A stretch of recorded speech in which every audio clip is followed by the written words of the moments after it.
13절부터 35절까지 말씀입니다. 누가복음 24장 13절부터 35절까지 말씀 신약성경 139면에 있습니다. 우리 한 절씩 교독하겠습니다. 13절부터 35절까지 말씀입니다.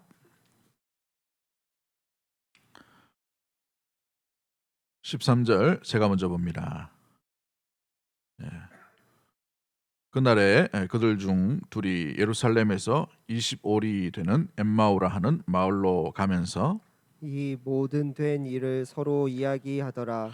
그들이 서로 이야기하며 문의할 때에 예수께서 가까이 이르러 그들과 동행하시니 그들의 눈이 가리어져서 그인 줄 알아보지 못하거늘 예수께서 이르시되 너희가 길 가면서 서로 주고받고 하는 이야기가 무엇이냐 하시니 두 사람이 슬픈 빛을 띠고 머물러 서더라.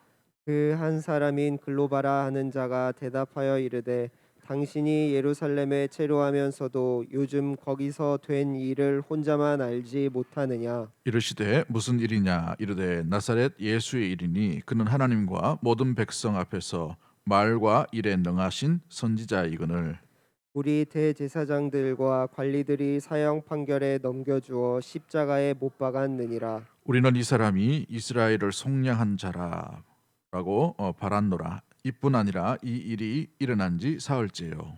또한 우리 중에 어떤 여자들이 우리로 놀라게 하였으니 이는 그들이 새벽에 무덤에 갔다가 그의 시체는 보지 못하고 와서 그가 살아나셨다 하는 천사들의 나타남을 보았다 함이라. 또 우리와 함께한 자 중에 두어 사람이 무덤에 가 과연 여자들이 말한 바와 같음을 보았으나 예수는 보지 못하였느니라 하거늘 이르시되 미련하고 선지자들이 말한 모든 것을 마음에 더디 믿는 자들이여. 그리스도가 이런 고난을 받고 자기의 영광에 들어가야 할 것이 아니냐 하시고 이에 모세와 모든 선지자의 글로 시작하여 모든 성경에 쓴 바 자기에 관한 것을 자세히 설명하시니라. 그들이 가는 마을에 가까이 가매 예수는 더 가려 하는 것 같이 하시니 그들이 강권하여 이르되 우리와 함께 유하사나이다 사이다 때가 저물어 가고 날이 이미 기울었나이다 하니 이에 그들과 함께 유하로 들어가시니라. 그들과 함께 음식 잡수실 때 떡을 가지사 축사하시고 떼어 그들에게 주시니 그들의 눈이 밝아져 그인 줄 알아보더니 예수는 그들에게 보이지 아니하시는지라. 그들이 서로 말하되 길에서 우리에게 말씀하시고 우리에게 성경을 풀어 주실 때 우리 속에서 마음이 뜨겁지 아니하더냐 하고 곧 그때로 일어나 예루살렘에 돌아가 보니 11 제자 및 그들과 함께한 자들이 모여 있어 말하기를 주께서 과연 살아나시고 시몬에게 보이셨다 하는지라. 같이 봅니다. 두 두 사람도 사람도 길에서 된 된 일과 일과 예수께서 예수께서 떡을 떡을 떼심으로 떼심으로 자기들에게 자기들에게 알려주신 것을 말하더라. 말하더라. 아멘. 아멘. 할렐루야. 우리 옆에 분 한번 인사하도록 하겠습니다. 오랜만입니다.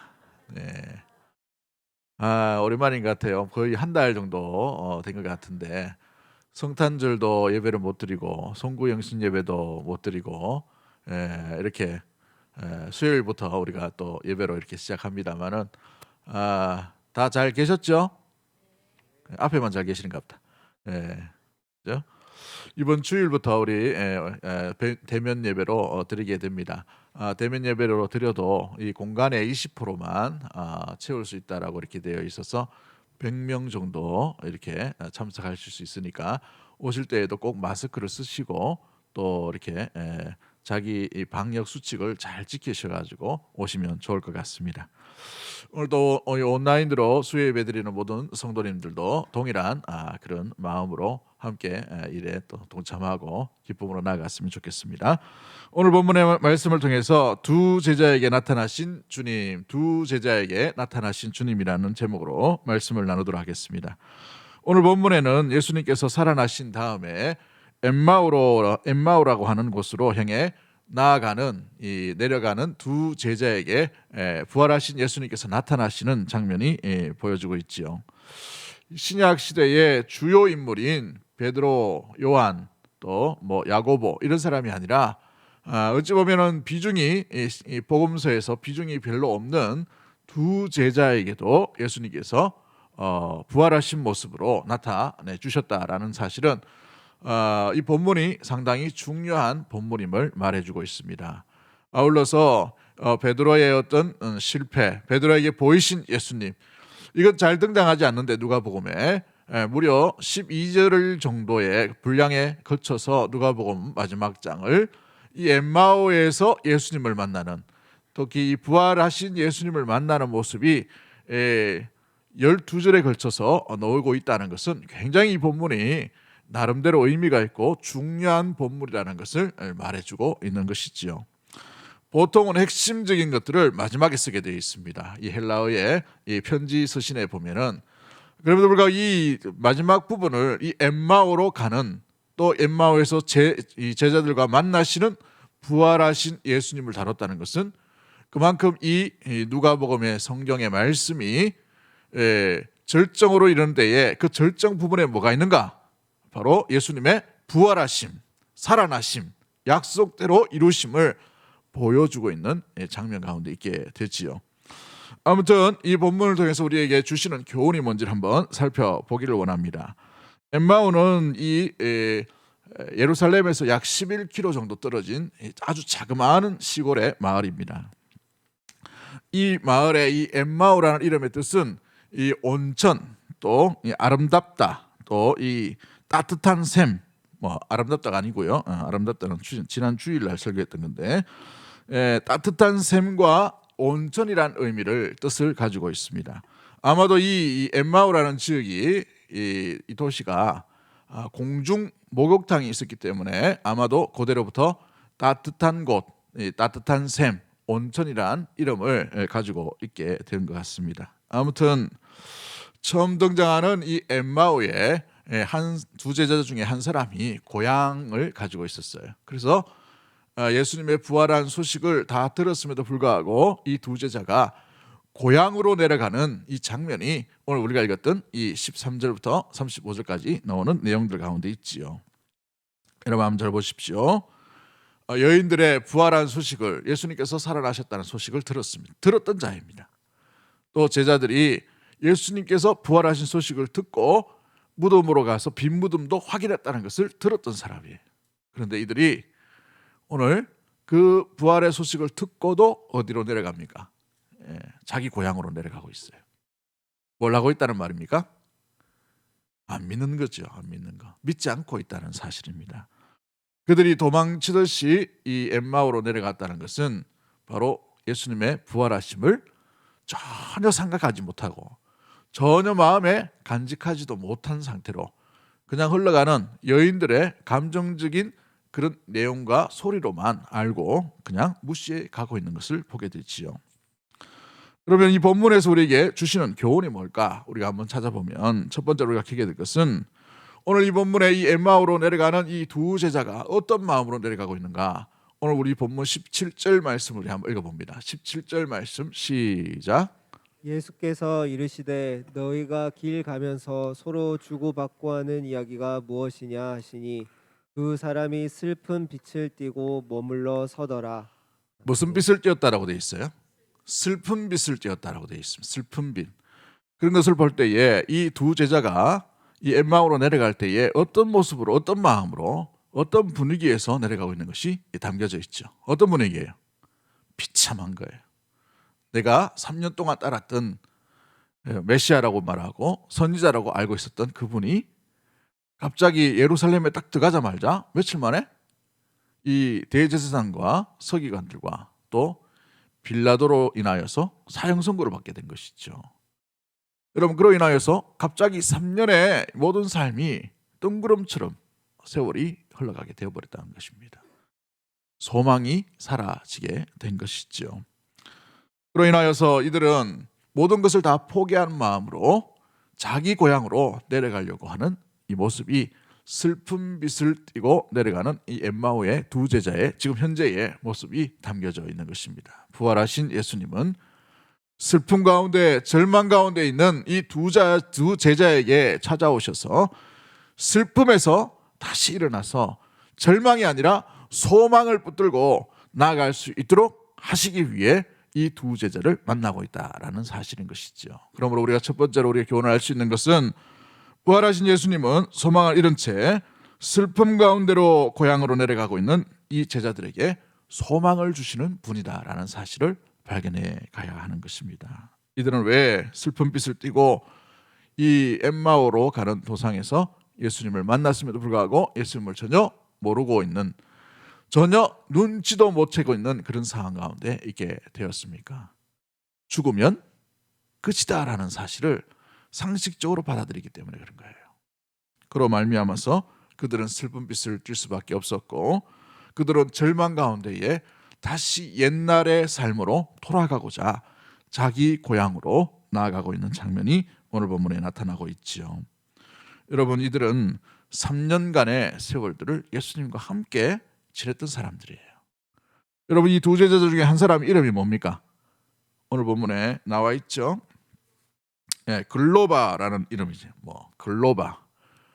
글로파트라는 단어를 이게 동일하게 이렇게 쓰는데, 이 여러 가지 성경 이 신약 학자들은 이 글로바라는 사람이 누군가를 여러 썰이 분분해요. 그런데 대부분의 정통적인 해석은 이 글로바라는 사람은 예수님의 사촌격에 있는 사람이다. 또 이모의 남편이다. 뭐 이렇게 이야기하고도 있습니다. 아무튼 친척 간의 관계예요. 친척 간의. 예수님과의 친척. 그러면 어찌 보면은 이 예수님의 이 따르는 제자들의 무리 가운데에서도 그 입김과 그 영향력들이 상당한 수준에 있는 사람입니다. 아주 가까이서 따랐던 사람이 이 두 제자였다라는 것을 알 수가 있는 것이지요. 그렇게 가까이 따랐던 이 엠마오로 가고 있는 이 두 제자가 그 여인들 중에는 자기 친척도 있었어요. 어머니 마리아도 있었고 자기 가족도 있었단 말이죠. 자기 가족의 이야기도 뭘 하고 있다는 말입니까?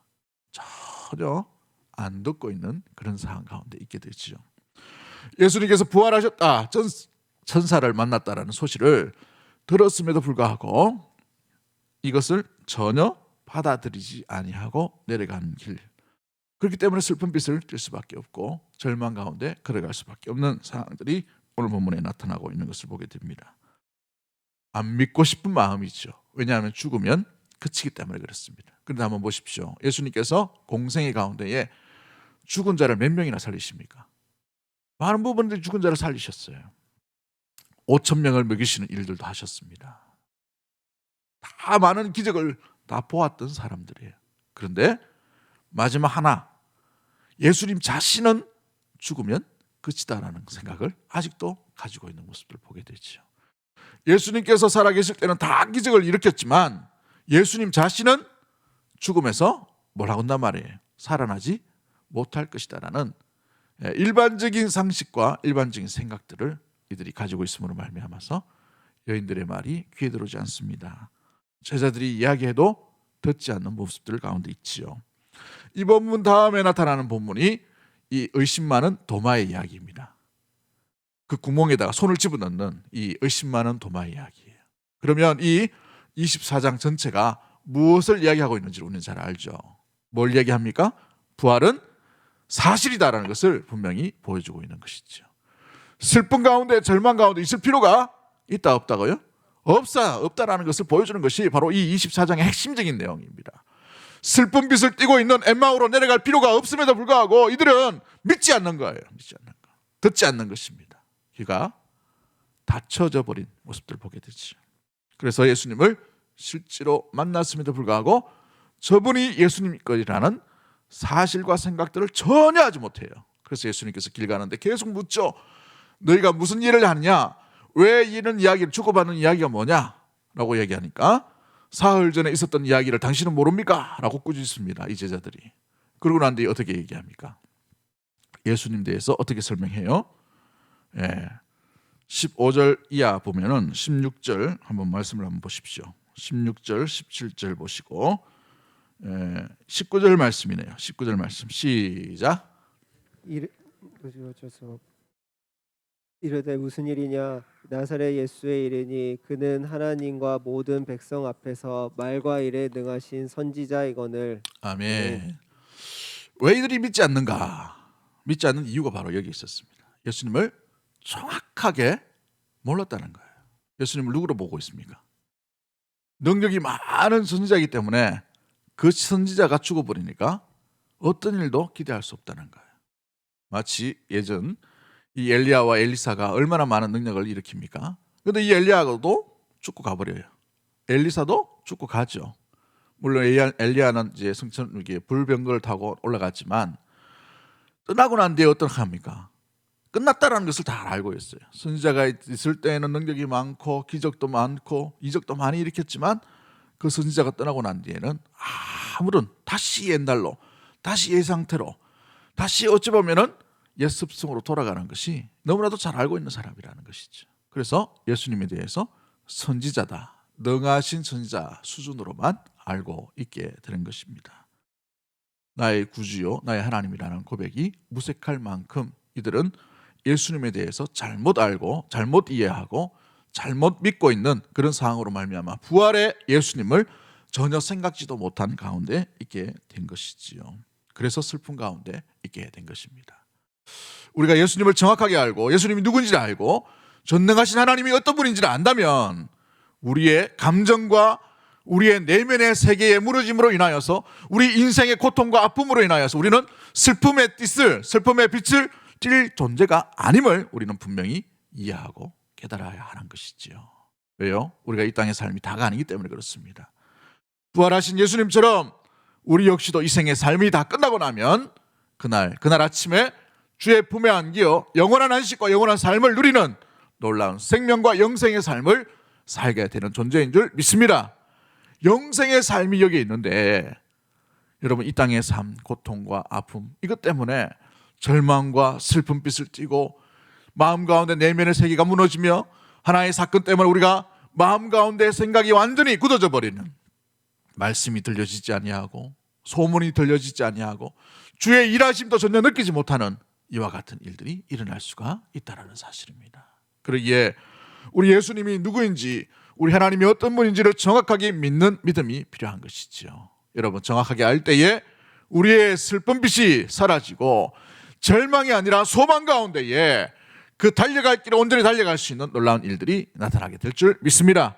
그러한 삶을 살아가는 부활하신 예수님을 경험할 수 있는 믿음의 모든 가족들 되기를 주의 이름으로 간절히 축복합니다. 할렐루야. 그렇습니다. 부활의 우리 주님을 만나면 슬픈 빛을 띌 필요가 없는 것이에요. 엠마오로 갈 필요가 없는 것이지요.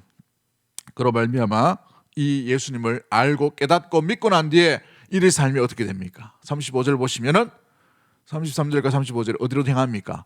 그들이 도망갔고 떠나왔던 예루살렘으로 곧장 달려가요. 곧장. 그죠?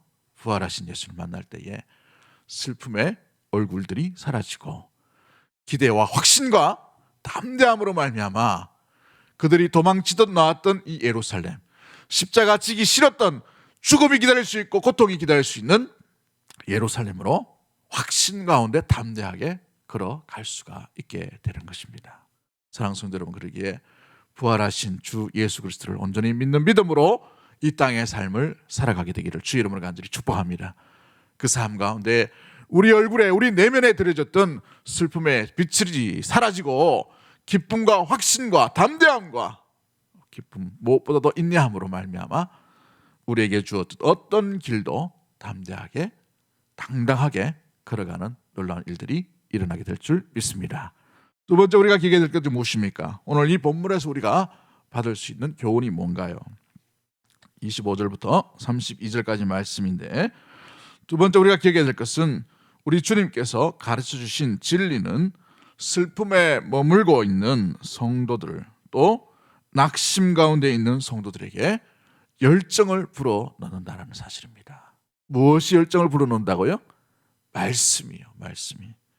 그러면 이 제자들이 둘이 막 이야기하는 가운데에 이 사흘 전에 있었던 이 일들을 모르냐라고 예수님께 반문하고 난 뒤에 예수님께서 길 가는 중에 너희에게 왜 이렇게 믿음이 없느냐라고 또 물으시죠. 묻고 난 뒤에 예수님께서 뭘 하셔요? 확신이 없고 의심이 많은 이 두 제자에게 뭘 얘기하십니까? 오늘 보면 25절 한번 볼까요? 25절 말씀 시작. 이르시되 미련하고 선지자들이 말한 모든 것을 마음에 더디 믿는 자들이여 26절요. 그리스도가 이런 고난을 받고 자기의 영광에 들어가야 할 것이 아니냐 하시고 27절 어떻게 되어 있습니까?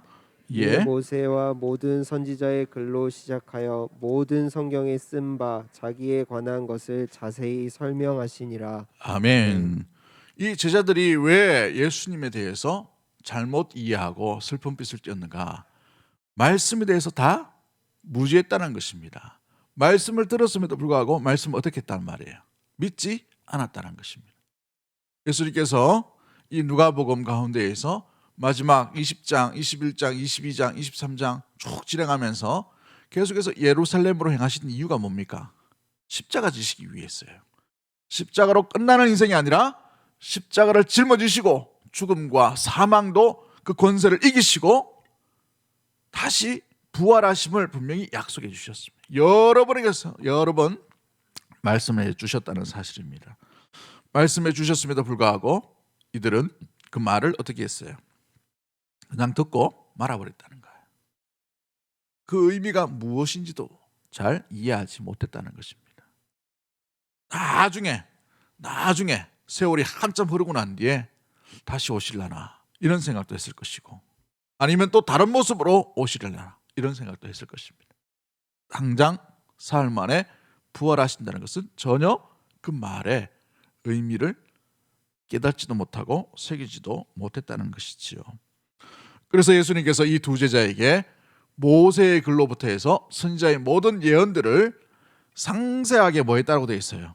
알려주셨다라고 되어 있습니다. 상세하게 알려주셨다, 설명해 주셨다라고 이 27절 말씀 가운데 나오지요.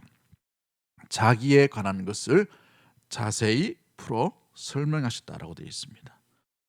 그 설명하실 때에 이들의 반응이 어땠습니까? 마지막 이 32장의 32절에 보면 마음이 어떻게 되었다고 되어 있어요?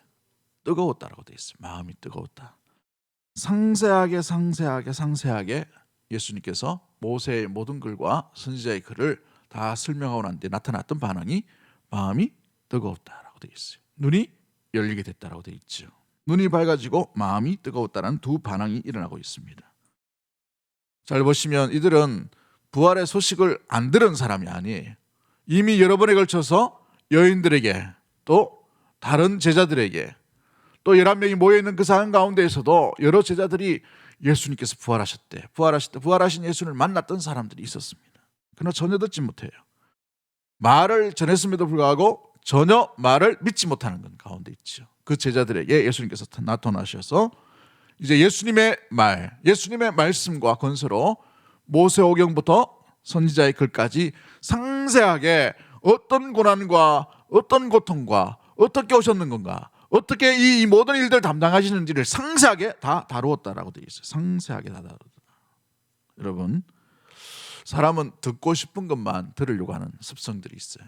어느 사회나 마찬가지입니다. 뉴스를 들어도 꼭 자기가 듣고 싶은 것만 들어요. 근데 이 제자들 역시도 마찬가지입니다. 부활에 초점이 있는 게 아니고 이들의 초점도 여전히 베드로와 다른 제자들처럼 예수님의 나라가 임하면 누가 한 자리 하겠는가? 여기에 목적이 있다 보니 죽음이 들리지 않는 거예요. 부활이 들려지지 않는 것이죠. 믿겨지지 않게 되었습니다.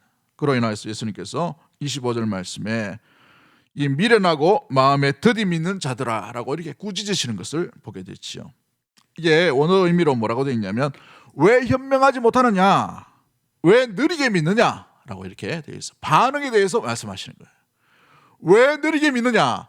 믿을 만큼이 됐는데, 깨달을 만큼 됐는데 왜 이렇게 느리게 믿느냐라고 예수님께서, 부활하신 예수님께서 이 두 제자들을 꾸짖으시는 것을 보게 되지요. 여인들의 반응과 다릅니다. 빈 무덤을 확인했던 제자들과 반응이 달라요. 예수님의 친척이었어요. 그럼에도 불구하고 더디 믿는 것을 보시고 꾸짖으시는 것을 보게 되죠. 그로 인하여서 27절 말씀에 아주 상세하게 예수님의 말씀을 상세하게 풀어 이렇게 말씀을 들려주십니다. 여기 말씀을 드리는 자세히 설명하다라는 단어가 있는데요, 디엘 메뉴오라는 이 헬라어를 씁니다. 디엘 메뉴오라고 이 신약 성경에 6번 정도 등장해요.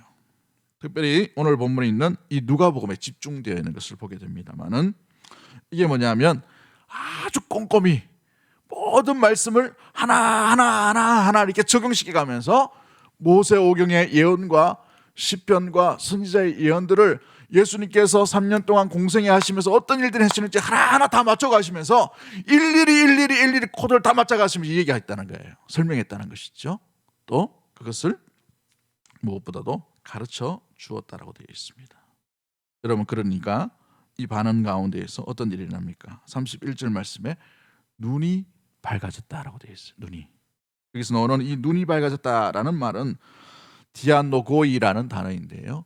디아노고이라는 이 단어가 굉장히 중요한 단어입니다. 뭐냐 하면 태의 문이 열리다라는 단어예요. 이게 눈이 밝아졌다는 말이 의미가 뭡니까? 그러면 드디어 믿음의 세계로 나아가게 됐다는 거예요. 드디어 믿음 가운데 가게 됐다. 뭘 믿는 거예요? 부활을 믿는 것이죠. 여러분, 다 믿는데 예수님의 오심도 믿어요. 예수님께서 십자가 지심도 믿어요. 예수님께서 고난당하시고 죽으심도 믿어요. 거기까지만 믿는다면 이 믿음이 아니에요. 우리 믿음은 죽음도 사망도 권세도 이기시고 부활하신 생명으로 오시고 다시 무엇보다도 생명을 간직하신 그 주님을 믿는 것인 줄 믿습니다. 그러기에 기독교는 죽음으로 끝나는 것이 아니라 부활의 첫 소망을 간직하고 나가는 것이 바로 기독교인 거예요. 할렐루야. 그렇습니다. 거기까지 나가야 되는 거예요. 거기까지 믿어야 되는 것이에요. 거기까지 믿지 못하면 안 믿은 것과 마찬가지인 것입니다. 왜냐하면 우리의 영원한 삶이 바로 여기에 담겨 있기 때문에 그런 것입니다. 눈이 열렸다는 거예요. 눈이 드디어 믿음의 세계로 나가게 되는 겁니다. 눈이 열렸다. 이 눈이 열렸다는 이 디안노고이라는 단어 여러분 기억해야 됩니다. 눈이 열리다. 여러분, 눈이 열렸다는 것은 제일 중요한 게 뭐예요? 비로소 주님을 발견했다는 거예요. 할렐루야. 비로소 주님이 주님으로 보여지는 거예요. 비로소 주님이 부활하신 모습이 담겨지고 기억하고 깨닫게 되고 알게 되고 느끼게 되고 만나게 됐다는 것입니다. 그동안 어떻게 돼요? 예수님이 그렇게 설명하시고 그렇게 깨닫게 하셨는데도 예수님인 줄 전혀 몰라요. 무슨 의미를 얘기합니까? 아무리 수백 번 예배를 드리고 기도를 하고 봉사를 하고 했는데 부활하신 예수님께서 눈을 안 열어주시면, 우리의 눈이 열리지 않으면 주님 못 만나고 이렇게 나가는 거예요. 여러분, 이 본문이 그만큼 중요한 의미의 모습들 가운데 있는 것이죠. 여러분, 눈이 열린 상태로 예수님을 믿고 따르고 섬기고 나아가고 계십니까? 눈이 열려야 되는 거예요. 신앙의 문들이 열려야 되는 겁니다. 비로소 신앙의 삶이 출발되어져 가게 되는 것이죠. 할렐루야. 사랑하는 성도 여러분, 우리가 눈이 주께서 열어주심으로 말미암아 열린 눈을 가지고, 믿음의 눈을 가지고, 말씀이 성령께서 깨닫게 주시는 그 눈을 시각을 가지고 주님을 온전히 따르며 나아갈 수 있는 사랑하는 주의 백성들 되기를 주의 이름으로 간절히 축복합니다.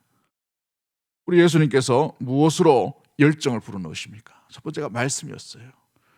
말씀을 읽을 때에, 말씀을 들려주실 때에, 말씀을 여러분 대충 보는 것이 아니라 말씀을 정말 세미하게 꼼꼼하게 그 말씀을 들여다보니 주인공이신 주님, 부활하신 주님을 드디어 만나게 되므로 식었던 열정들이 다시 일어나게 되는 것이죠. 신앙의 세계가 열려지게 된 것임을 보게 됩니다. 이 코로나에 우리가 신앙생활 하기가 참 쉽지 않은데 돌이켜보면 이때만큼 우리 신앙생활을 점검하기 아주 좋은 기회가 없어요. 어느 교회는 보니까 이 필사대회를 하더라고. 필사대회. 우리도 이제 봄에부터 이렇게 시작하려고 하는데, 여러분 가정에 있을 때에 또 사람들을 못 만나는 그 시간들, 여러분 그냥 TV만 보고 있으면 멍하게 이렇게 세월 지나 가버립니다. 무기력하게 지내면 사람이요 시간이 총알보다 더 빨리 지나갈 수 있어요. 근데 그 시간과 그 의미를 다시 주의 말씀 가운데 내가 한번 말씀을 기록해 보는 거예요. 이렇게 한번 기록해 보고 그 말씀 한번 새겨 보십시오. 요즘 제가 듣고 있는 신흥경 권사가 들려주는 그 성경 말씀이 있어요. 목소리가 얼마나 좋은지, 마음에 좀 이렇게 염려와 불안과 걱정이 들 때 이 말씀을 탁 들려주니까 어느샌가 한 50편, 60편, 70편, 100편쯤 가니까 마음의 염려와 근심이 싹 사라져요. 이번 주에는 잠언을 듣고 이렇게 막 하는데, 잠언을 듣다 보니까 얼마나 이 지혜로운 말씀이 많이 들리는지, 그죠? 여러분, 주의 말씀이 우리 식은 열정들을 일으키는 놀라운 능력이 되는 줄 믿습니다. 우리 예수님께서 하신 방법은 모든 모세오경부터 선지자의 글까지 하나하나 다 들려주신 방법이에요. 두 번째 방법이 뭐였습니까? 기억을 되살리게 하시는 방법이에요. 그 기억을 되살리는 방법이 뭐예요? 떡을 떼어서 축사하시고 주시다라고 되어 있어요. 무엇을 기억을 재상하십니까? 잡히시기 전날 제자들에게 다 씻기시고 난 뒤에 뭘 하셔요? 만찬을 하시죠. 받아 먹으라.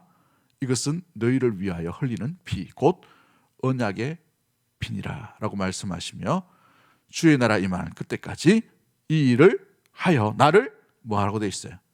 기념하라 라고 되어 있어요. 기념하라 의미를 제가 오전에 예전 그 설교 말씀 가운데 들려드렸죠.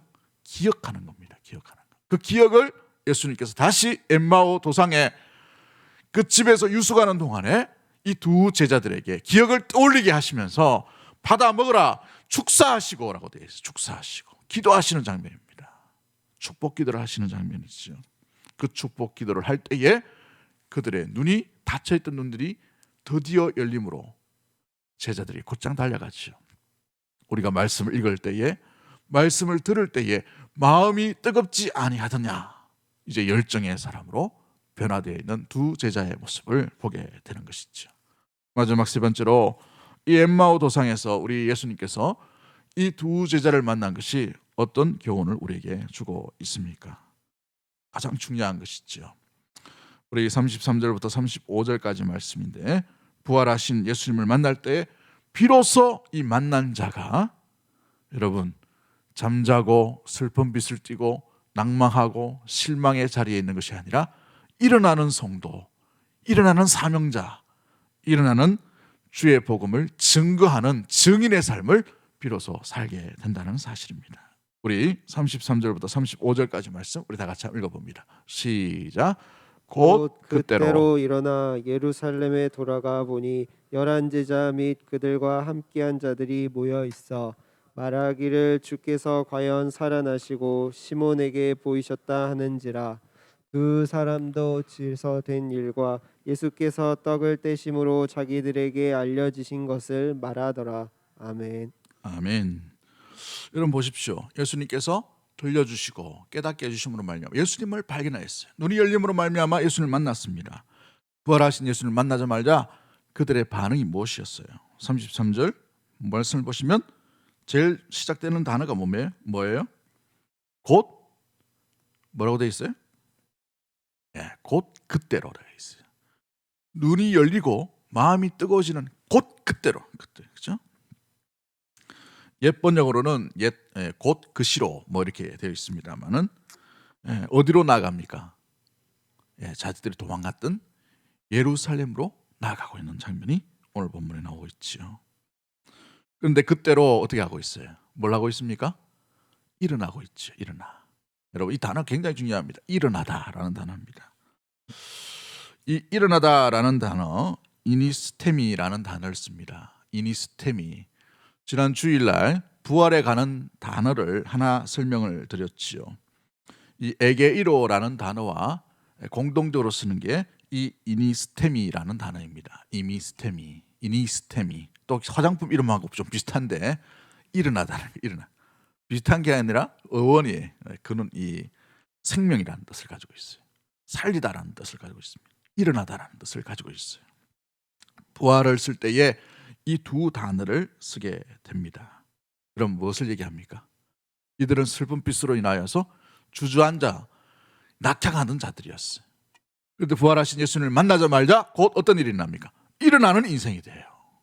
생명의 삶이 살아가는 모습을 보게 됩니다. 절망으로 죽은 자와 같은 인생으로 이 엠마오로 가고 있는데, 이제 부활하신 예수님을 만나자마자 곧 생명의 증인이신, 생명의 첫 증인으로 오신 이 예수님을 만나자마자 그들 역시도 인생이, 삶이, 영혼이 어떻게 되겠단 말이에요? 살아났다는 말을 이야기하는 것이 바로 곧 그때로 일어나라는 단어를 쓰고 있다는 사실입니다. 그로 말미암아 그들은 일어나서 어떤 삶을 살아가죠?